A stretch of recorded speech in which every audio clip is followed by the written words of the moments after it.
Hi everyone, welcome back to another video from Disciples of Alion. So today we're looking at the Arkadian snowball principle, and many of you are probably wondering, why is there only 7 days out? I mean, you've had ages on you to do more. And the fact is, you're right. You're absolutely right about that, and that's what I'm gonna show you right here now. Because if you look up in the right hand corner here, what looks like us installing a Monora progress.exe is actually my latest 2 hunts. And it's a lot of progress. It is a lot of progress in 2 days. Now you're probably wondering, okay, well, what's happening here? And I'm gonna go ahead and show that to you in just a few minutes here. Actually, more like in a few seconds. But anyway, while we're going at it, I thought I'd talk about what we're gonna do in this video. I'm gonna summarize how much we actually got to hunt for in the first 7 days. And that's probably one of the reasons for why this happened. So here we go. Let's take a look, and movie time.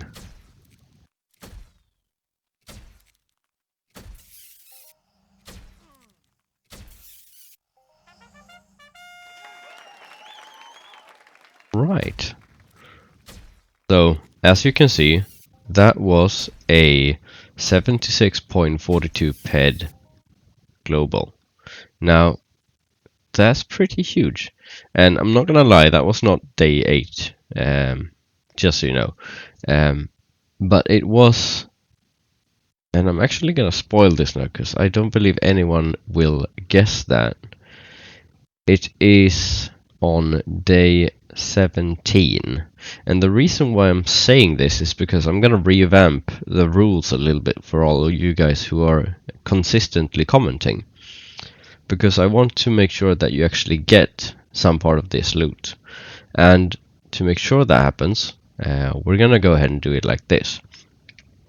So prior to day 17, so day 15 and 16, if you have commented on that one, the person who is the closest to the actual loot value on day 17, you will get 5% of the total loot value on that day.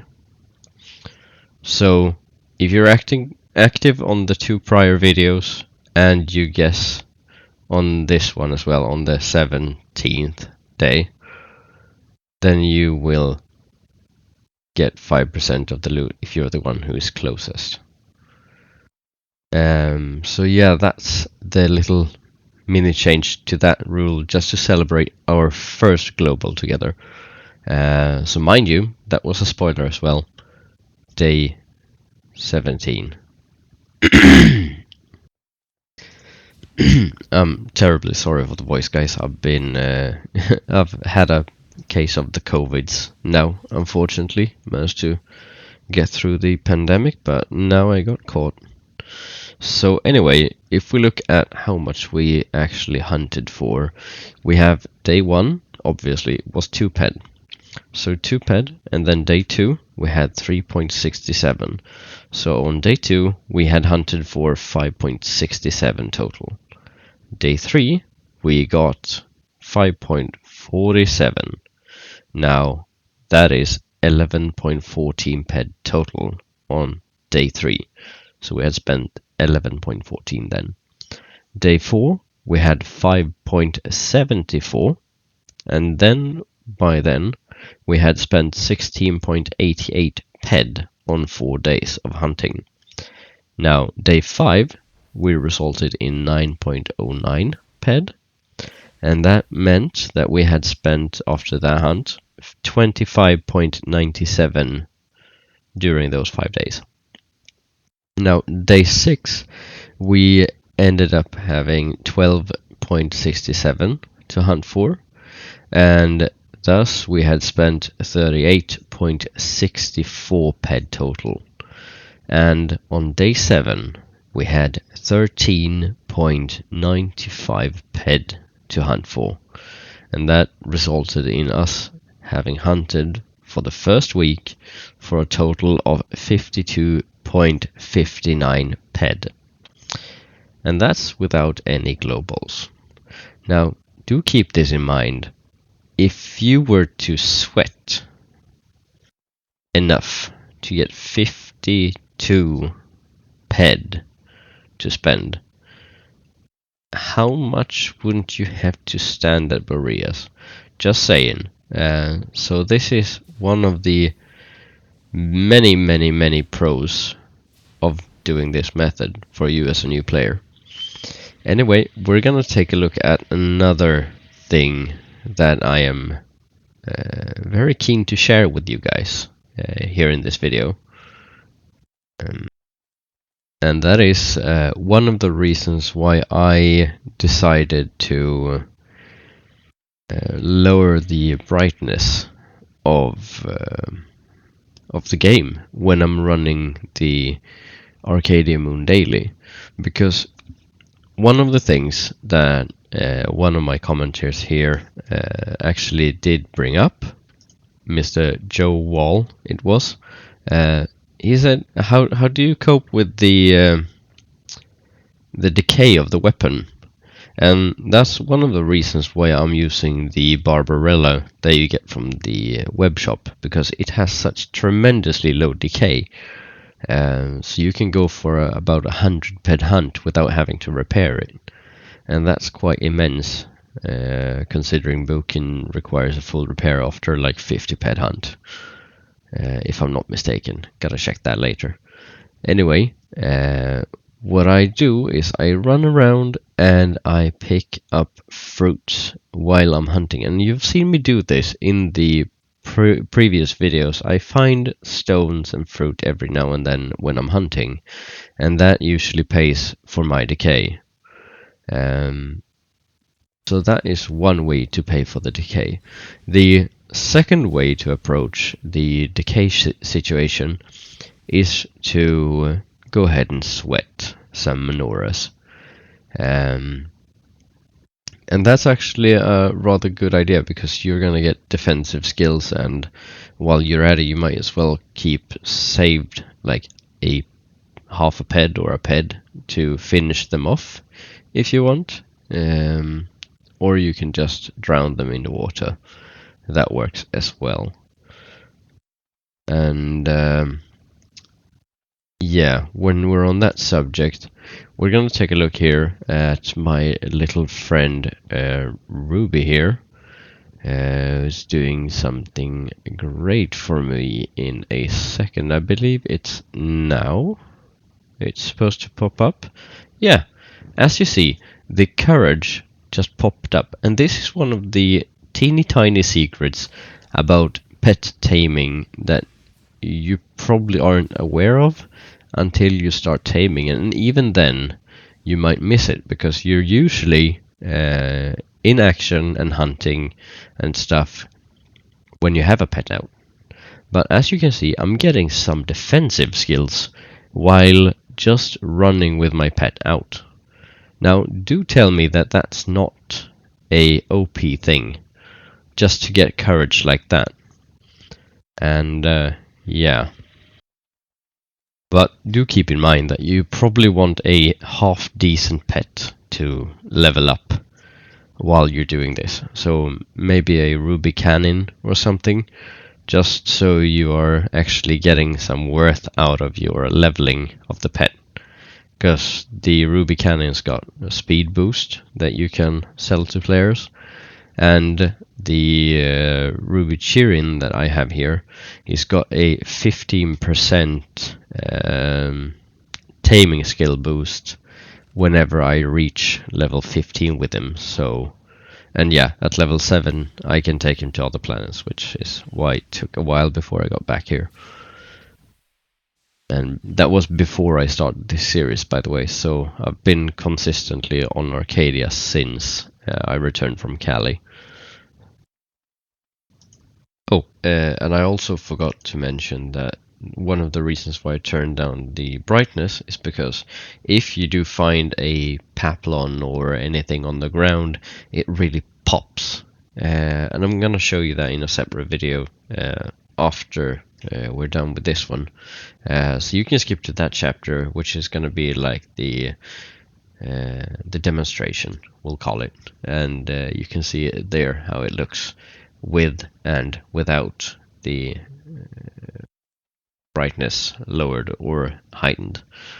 So yeah, that's really it for that part.